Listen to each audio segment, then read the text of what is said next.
Doom Eternal's The Ancient Gods Part 1 is the first DLC to come out for it, and it was absolutely fantastic. There were a couple of problems, but overall, I thought it was pretty good. Now, one of the biggest complaints I've heard is about it being hard, but it wouldn't be Doom if it wasn't tough. I'm Darkstrider, the YouTube Assassin. We're going to get our Doom Eternal on, talking about The Ancient Gods Part 1, its difficulty, and what you could expect if you haven't played it yet.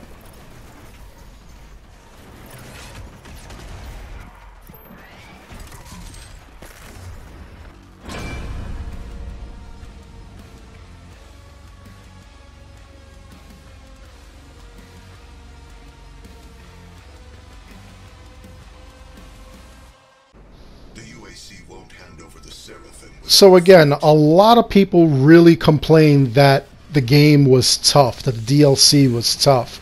And in all honesty, I think I've been warning you guys about this for weeks. As soon as the Halloween 2020 event came out, we were getting so many different things going on that wanted us to do a level of Ultra Nightmare, Ultra Violence, Nightmare, things like that. And then giving us basically some of the tougher levels that needed completion.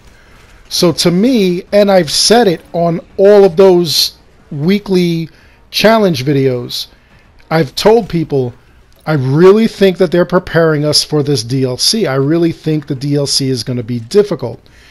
A lot of the DLC you spend fighting, you spend shooting, you spend doing all kinds of things that you normally wouldn't do. You're not exploring. You're basically fighting for your life, and that's pretty wild. There are tons and tons of different arenas all around. Now, in order to survive this, you're going to have to adapt. You're going to have to learn to actually stop what you're doing, learn the different weaknesses of the demons, they're in the codex, and then learn to be able to switch weapons really quickly. Don't get comfortable with the same weapon, because it is not going to be effective on everything. I really do like to use the shotgun, the super shotgun, for everything, but even I can't just use that all by itself all the time. I had to actually adapt, use other weapons, and learn to actually kill these demons quicker. And the whole reason for that is because you will get swarmed. You need to constantly move. And I'm up for that challenge. I thought it was absolutely amazing. Now, $20 for 3 levels, really, that doesn't seem like a good deal. But the thing is that you really do get a lot of bang for your buck. Most people, once you get comfortable, you could probably beat maybe the 1-up mode or the Too Young to Die mode. You could probably do that. Each level would be about an hour apiece, but or even more, you know, with like cutscenes and everything. But it's not like you're going to do that your first sitting. Your first sitting, you're going to spend learning how to like actually fight these things, learning what the patterns are, learning where they're coming from, and then you're going to take it from there. And if you're really hardcore, go straight into Ultra Violence mode. That thing is absolutely nuts. And then the other thing that you're going to be doing is there are certain things, there are certain milestones that you complete and rewards you gain for fighting on Nightmare mode or higher. So you definitely, if you have any hope to unlock any of that stuff, you definitely want to do that. Now the first level, the Uac Atlantica Facility, it's pretty straightforward. It's going to show you a bunch of crazy things. It's basically how you're going to start out learning the pace of the game. Like I said, there's going to be constant arenas. You're going to move for like a little bit. Then you're going to start fighting all kinds of things. They throw at you everything. They throw at you the toughest creatures. You're fighting Marauders. You're fighting Baron of Hells. You're fighting Tyrants. I mean, and they're constant. Archviles, carcasses, they're everywhere. It's really, really tough, and if you're not prepared for it, it will mow you down. They also introduce in this level a brand new demon or enemy, it's called a turret. Basically, it's just an eye that pops up out of a little tube. Aim for the eye, and that's how you destroy it. Usually takes 2 shots with the precision bolt, and it's done. Other than that, you're really going to be seeing a lot of demons. As you saw in just this gameplay alone, there's a ton of stuff coming at you and a ton of stuff to do.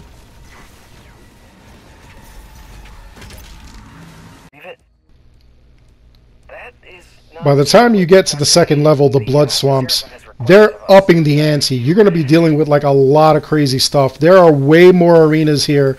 There are all kinds of crazy things happening. You're going to be fighting, jumping, leaping. Parkour is essential in this area. You really have to know what to look for so that you know how to move forward. It gets crazy. And then on top of that, they also have giant tentacles that will absolutely bash the living daylights out of you. That's just one of the new creatures they give you. The other new creature they have is something called the Spirit. And basically, it gives the demon a lot more power. They become quicker. They're just more deadly. What you're going to have to do is take that spirit out. And then once you do that, you're going to have to zap it Ghostbuster style with your plasma rifle. You're going to have to use the microwave beam setting. And it's just really cool. You really have to take it out. If you don't take it out in time, what'll end up happening is it will just jump into the body of another demon. It'll even jump into the body of one of the smaller demons, into one of the zombies or something, if it has nowhere else to go. So the zombie demons, the minor demons, they're going to keep popping even after you kill them. It's just something that they do so that way you constantly have an influx of all kinds of ammunition, which you're definitely going to need for this level. By the time you get to your third level, the Holt, things get really out of hand. This is where it's the most difficult. Way more arenas, way more parkour. You really have to pay attention to certain things. There are a lot of jumps you really need to time.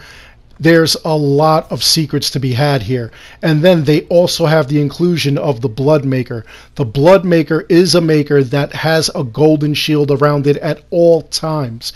The only way to defeat it is when it stops, drops the shield, then you could attack it with a precision bolt. You have to aim for the head, just like the Maker drones.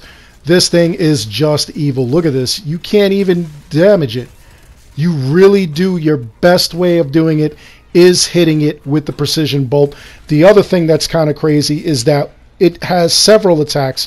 One of the attacks, as you saw, holds you in place and then really just goes all in, damaging you. It's really, really tough, but manageable. On Ultra Violence mode, or Ultra Nightmare, honestly, it really is an Ultra Nightmare. It gets really out of hand, so really get to know these demons, get to know what you're doing, get to know the levels, and then you should at least have a little more knowledge, be a little more able to handle all these demons and everything that's going on. The secret encounters that you find in every level are well worth the rewards. You get extra skins, but you have to complete both sections of the actual secret encounter. There'll be 2 per level. Once you defeat one part, you'll only get half of the skin for that level. There are 3 skins, obviously 1 per level. If you defeat the second half, then you'll be able to get the second part of the skin. It'll unlock. It's nothing but a skin itself. There are no extra things to do, but it is fun to collect. Unlocking the Slayer gates in each level is also really cool. Whenever you do that, after you complete it, which is going to be a massive fight, you can pick one of 3 runes. These runes are in addition to the runes you already have and give you a little extra power.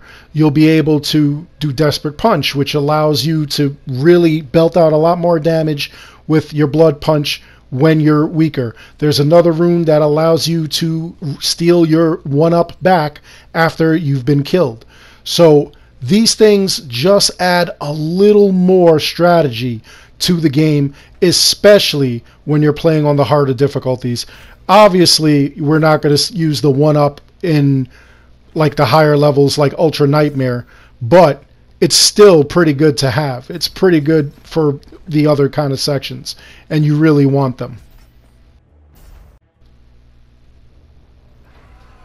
By the time you reach the final battle, it is absolutely amazing and absolutely gratifying once you complete it. It's also really tough. You really have a lot to deal with here.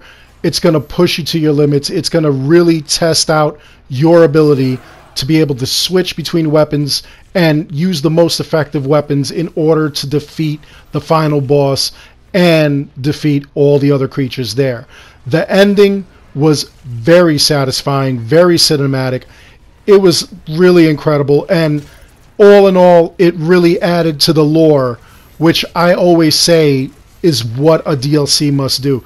The DLC, in order to be good, it has to expand on the universe that you're in. It has to further drop you into that universe. It has to really make you believe that it exists, that these things are possible. And then the other thing that it has to do is expand on the lore and just your overall enjoyment of the game. Being a little tough doesn't hurt either, because you really get your money's worth in this game. And I really enjoyed it from top to bottom. The other thing that was pretty amazing were the codex pages. They add further information to the Doom lore and this Doom universe that you're currently in. It was just absolutely well worth the $19.99 plus tax. I thought this game was absolutely amazing. In closing, was this game tough? Absolutely. Was it impossible to manage? No. A lot of people complained about the difficulty, especially like on every single level. And like I said earlier, we've been prepared for this. They've been preparing us. They've been telling us to do Ultra Nightmare, to do Ultra Violence, and to do specific really tough areas. And I knew that that was what they were doing. I knew that they were trying to prepare us for something. And this was it. And this was well worth it. This was an absolutely amazing game. By the time you get to the end of this DLC, you feel completely satisfied knowing that you beat it. The replayability is there. There's a bunch of other things to do. If you want to collect all the other skins, if you want to collect all of the Slayer Gates, if you want to collect some of the background items, podiums, things like that, trophies, achievements, you have to do everything.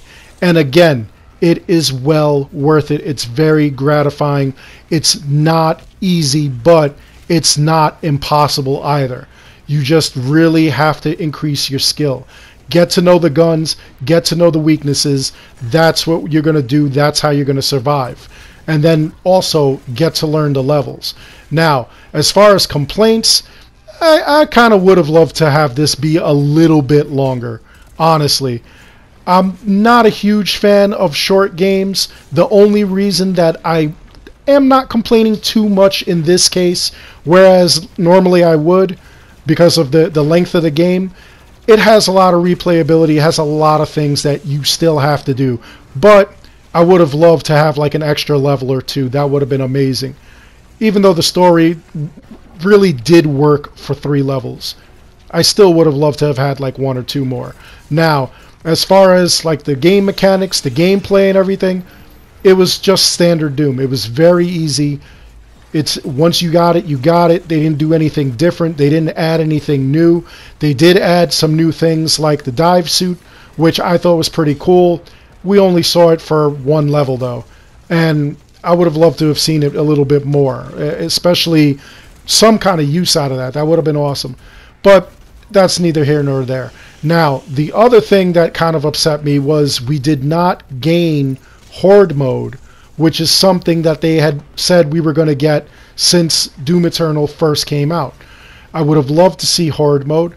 That would just be an amazing thing to like crank up the difficulty, and I really would have just enjoyed it. I would have loved to see what kind of challenges it presented and just how well you could do that. Maybe even multiplayer cooperatively while you're in Horde mode. That would have been great too. And speaking of multiplayer, the multiplayer didn't get any changes either, which I would have loved to have seen. I would have loved to have seen brand new demons like the Bloodmaker, or even like the Spirit, like dropping the Spirit into like the mix somehow, where you could just take over other demons or something. That would have been cool. But they didn't give us anything, and I really would have loved to see that, because I'm sure that a lot of us are getting tired of the lack of variety with the demons. You know, we know which demons are really, really good. We know which demons have whatever skills. And the Doomslayers, whoever is playing as a Doomslayer, they know what to expect and anticipate when we're playing as those demons. We also know what kind of demon teams really work and what don't. So it would have just been nice to mix it up a little, give us a couple of extra maps for multiplayer. Even if you weren't going to give us extra demons, a couple of extra maps would have worked, because we would have been surprised. We would have had new things to learn. And learning those new things, it would have given us some difficulty for a little bit until we learned those maps. But maybe that could have tied us over until we got to the very next DLC. So once again, I really did enjoy this DLC. This was one of the better DLCs I've played this year. I can't wait to see the Ancient Gods Part 2. There were so many questions that were brought up in this game, in this DLC, and I'll probably do a video on that at a later time. But for now, I strongly suggest you go out, you get this game, you play it, you have fun with it, and let me know your thoughts in the comments below. I'd love to hear from you. I'd love to know if you found it too difficult, because I know a lot of people were telling me they found it way too difficult. Did you find it to have just the right kind of just zest for you? Was it the right difficulty? Somebody actually told me it looks like the devs took everything that people did not like and they cranked it up. Every creature, every outing, every encounter, and just cranked it up to 11. And I honestly didn't mind that. But again, let me hear your thoughts. Let's have a discussion. Other than that, I really do hope you enjoyed the video. Please like and subscribe. It helps the channel out an awful lot. As always, I want to thank each and every one of you for watching. And until the next one, take care, be good, rip and tear.